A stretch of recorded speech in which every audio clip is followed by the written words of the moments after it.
Hello everyone and welcome back to my channel. It's Kay here and I've got a little lovely something on my mat, and these are the pockets that I shared I think on Instagram rather than on video, and I thought I would do a little tutorial and show you how these little lovies came about. So bear with me, it's a while since I've done a tutorial to say the least.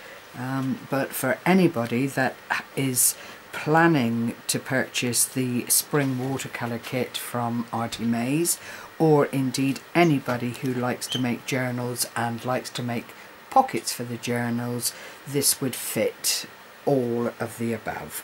So what it comes down to basically is a pocket with something in, and a pocket in the front with something in.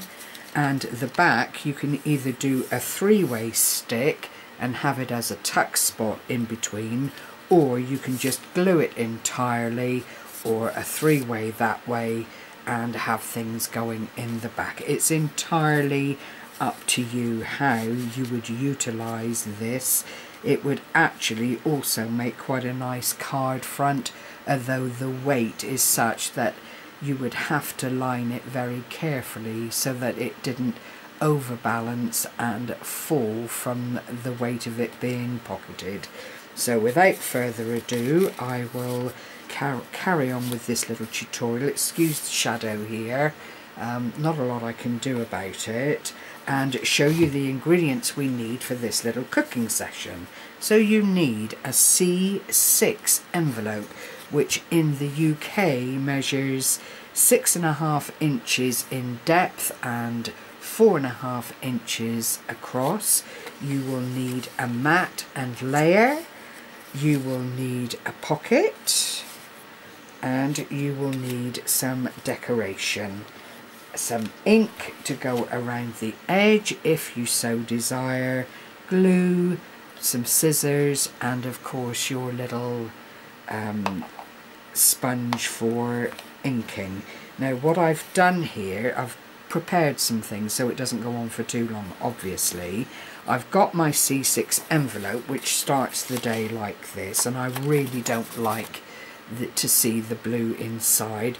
Peeled it off, stuck it down, and then do you see, I don't know if the camera will share it with you or not, but there's a little lip here at either end, and that is the amount that I have cut off the envelope to square it up. So having taken your measurements from the beginning, that is the area that you need to just snip off to open out if you want it to be top loading. If on the other hand you want a side opening, then it's the same thing, only you cut that little slither down through the side of your envelope and that opens it up. I'm going with what I know for today and to share with you, and it's going to be a top opening scenario like that with the back glued down. Now because I quite like this plain area on the back, what I'm going to do is use the sealed area and disguise that. From Artymaze's kit I have made a pocket template.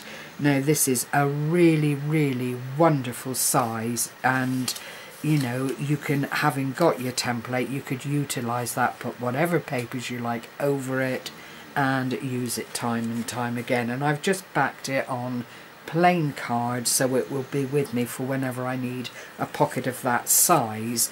And all you do basically is fold in along the lines here.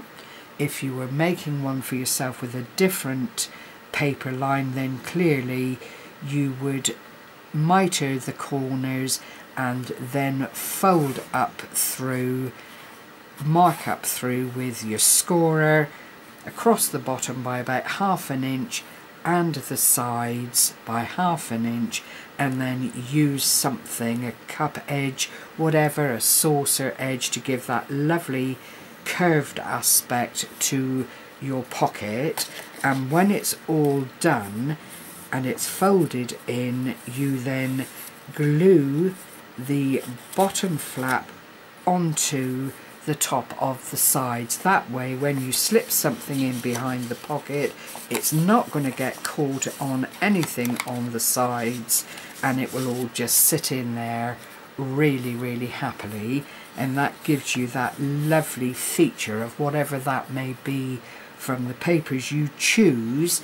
And if I put it to my envelope, you'll see it sits there really, really nicely with lots of room to spare.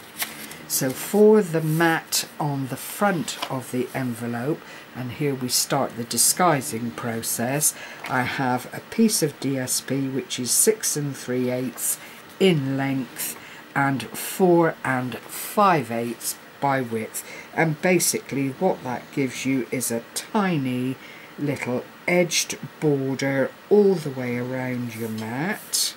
Now I am a bit of a slapdash, I'm afraid, on this front, and what I like to do, and if you follow this, it makes it so much easier. Slapdash is perhaps not quite the right word, but I do like things settled as far as I'm able in the place that I want to then glue it down, and I literally just hold it down like this and then glue either the envelope or the DSP. It's entirely up to you, not forgetting the center of that area, because you don't want it lifting when everything else is in place, because the pocket will take quite a bit of use, and you'll see that stayed fairly well where I wanted it to be. And then I turn it around the other way and do exactly the same on the other side. Now that works with whatever increment you leave around the outside of your envelope or your DSP, and by doing it this way, it does mean by the time you've pressed out all of that glue and so on, I'm looking for my, oh dear, my bone folder, which I seem to have not got out, but it doesn't really matter. I've got a tiny little brayer here, and it allows the same thing. You just roller that out bit by bit. Excess glue will come to the outside, which then will roll off quite nicely if you've got a forgiving glue. And I always use the Yoo-Hoo for this because it's so very reasonable in the pound shop in the UK. And there is the front mat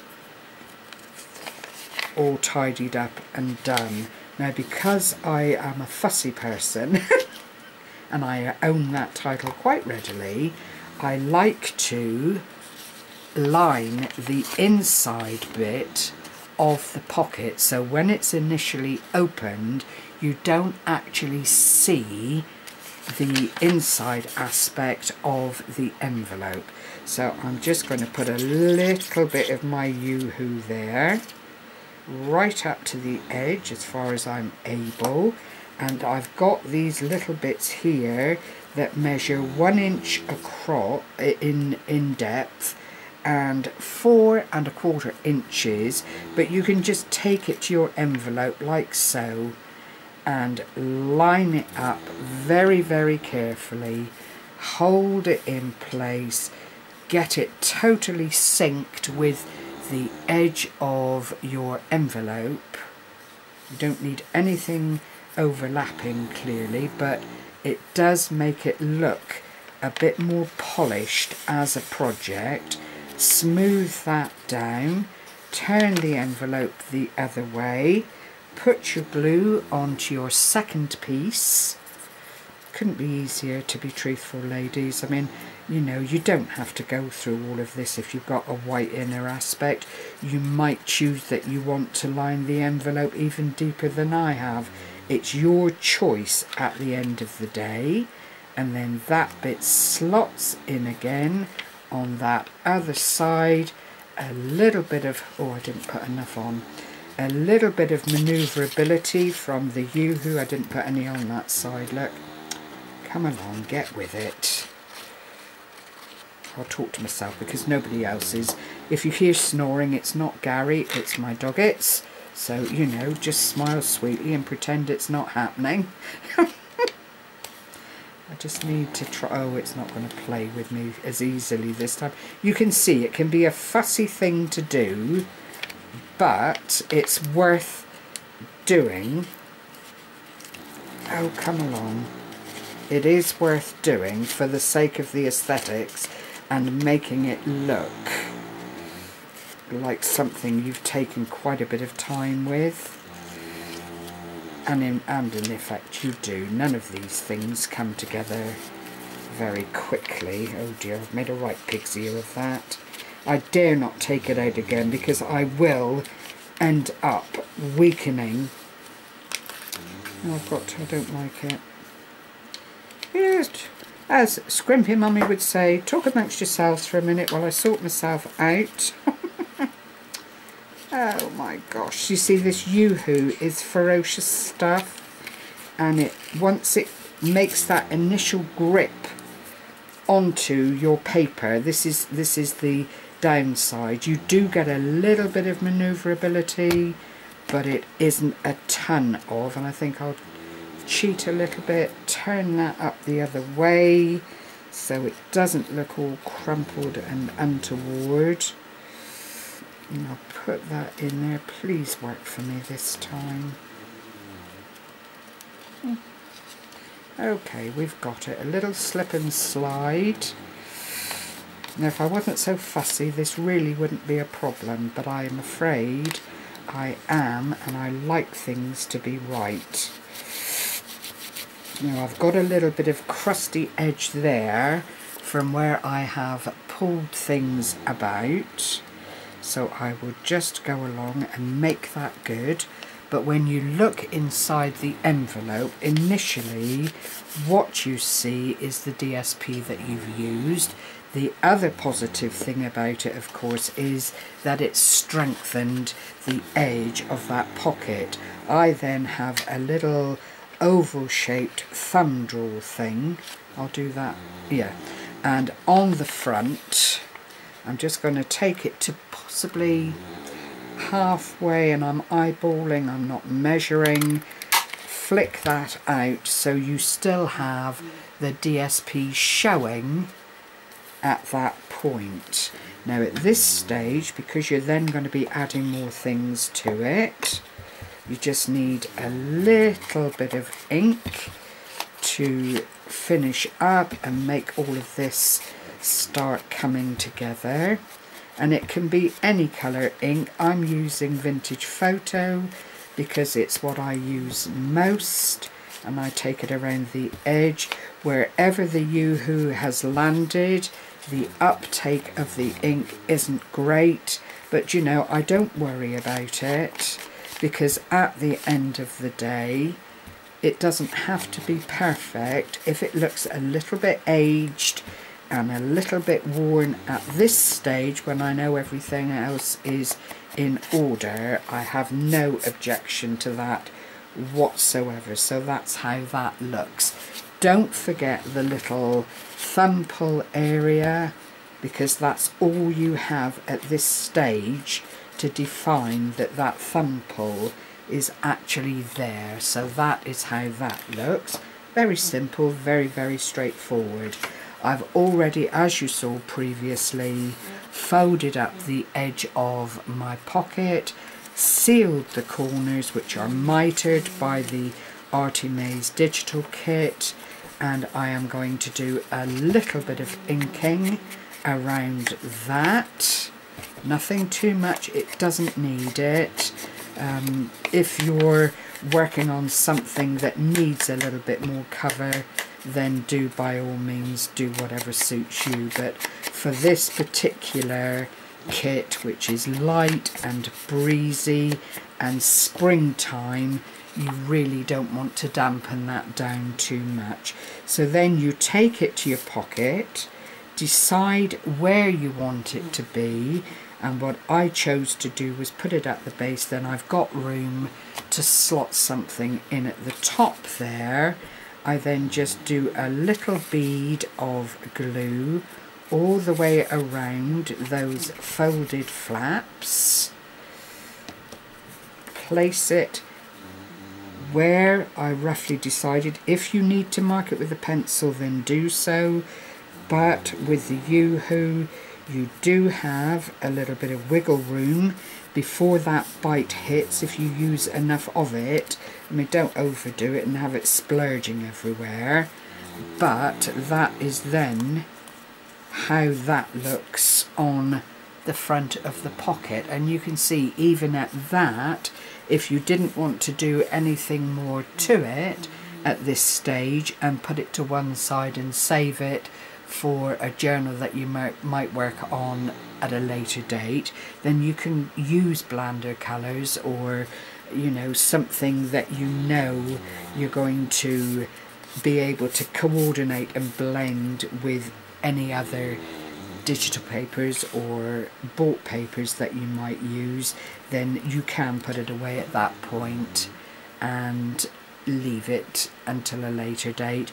You could even map the back of this and put a pocket on the back if you so desired, and then put a flap here that you could anchor onto your journal page, and it could actually be a feature page of a journal. But I'm keeping it very, very simple at this stage, as you can see.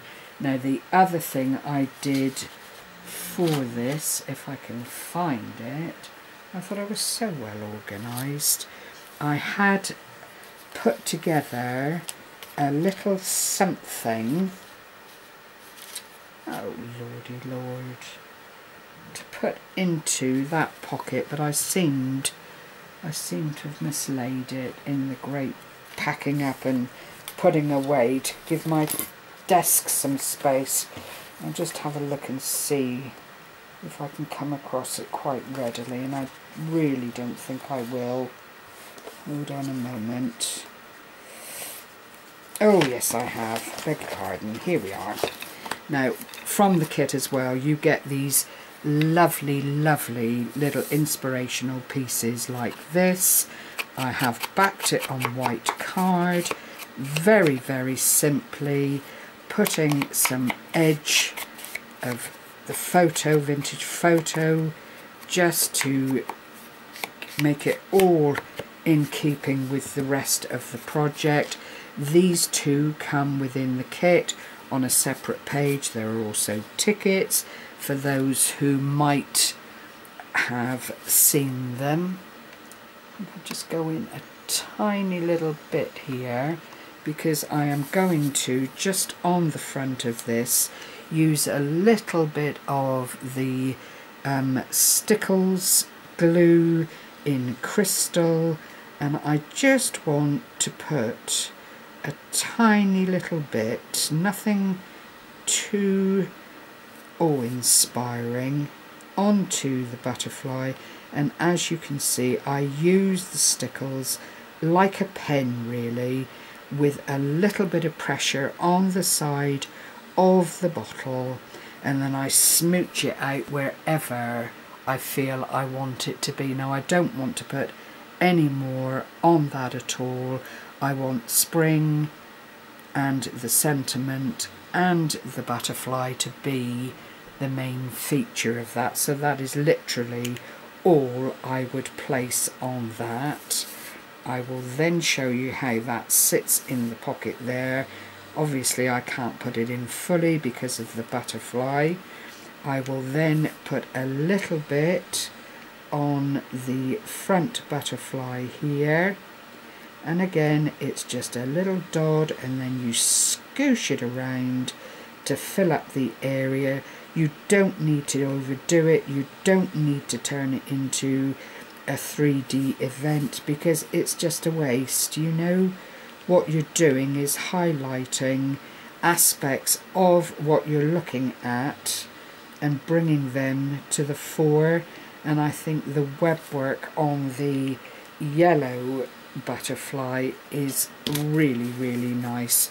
If I bring it up so you can see, and of course with the Stickles you see the definition of the print through it. because it's transparent and it allows that to happen. I would then take a sentiment, and it's only a little one. It says, "This world is but a canvas for our imagination." I don't want to put it on 3D or anything, because the idea with this kind of pocket is to keep it fairly flat, and I don't mind taking over the corner of the butterfly to emphasize that. It's already got a little border around it, which is the right colour, so it's not stark on the paper.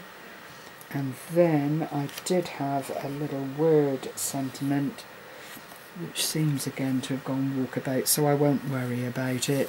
But I had flower, which I was then going to put down in that corner, but actually it's not essential to the mix. I'll take you out a little bit so you can see this, whoops, sorry, in the, you know, in the clearer picture. When that's dry, it will go in far enough for that not to cast a shadow on. I do it very carefully, I might get away with it. You can still see the little thumb pull there for anything else that you might put into the pocket, like a tag. You might have it as a secret storage area, but that is the whole thing done and dusted in a very short time. So I hope I've inspired you. Envelopes are great friends in journal making, and they come back time and time again to show their worth. You don't need to strictly use them to make flaps or folds. They do make lovely, lovely pockets, and when you're covering them like this, you don't need to have a really expensive envelope in the mix. It can just be as ordinary as I've used here to come up with something that makes a lovely addition to, as I've said, a card front or a journal page. So thank you very much for joining me today. I hope I haven't gone on too long, and take care and happy crafting, everyone. Bye bye for now.